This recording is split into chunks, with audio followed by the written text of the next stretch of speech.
Hello दोस्तो, welcome back to my channel. आज आम्ही पिकनिक करायला चाललोय आणि माझ्या फ्रेंडचा उद्या बर्थडे, तर तिचा आज शूट करायचं आहे आम्हाला।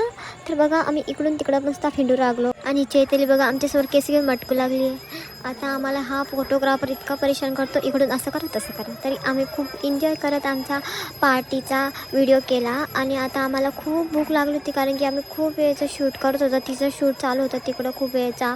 तर मग आम्ही नाही का असं डिसाईड केलं की आता पहिले शूट झालं का पहिले खाऊन घ्यायचा। हे बघा आम्ही पिझ्झाची हालत कशी झाली माझी। तर आम्ही ते शूटसाठी बघा क्लिप घेतले होते। नंतर आम्ही गोल गोल राणी इथं इथं पाणी असं खेळत होतो। मी तिला बघा किती सारं गिफ्ट दिलं आहे। आता आमचा दुसरा दिवस सुरू होणार आहे। आज आम्ही चाललो आहे कॅफेला, कारण की आज तिचा बड्डे आहे। तर समोर एवढी ट्रॅफिक होती, तर आम्ही सगळ्यात पहिले फ्लावरच्या तिथे गेलो। इतकं सुंदर सुंदर फ्लावर्स होते, आम्हाला फ्लावर सगळं घेऊ वाटत होतं। तर आम्ही एक एक घेतलं। मग आम्ही एका कॅफेला गेलो, खूप सुंदर कॅफे होता हा। तर मग आम्ही तिथं थोडंसं शूट केलं, कारण की रात्र झाली होती तर आम्हाला व्हिडिओ काढता नाही आलं। थँक्यू।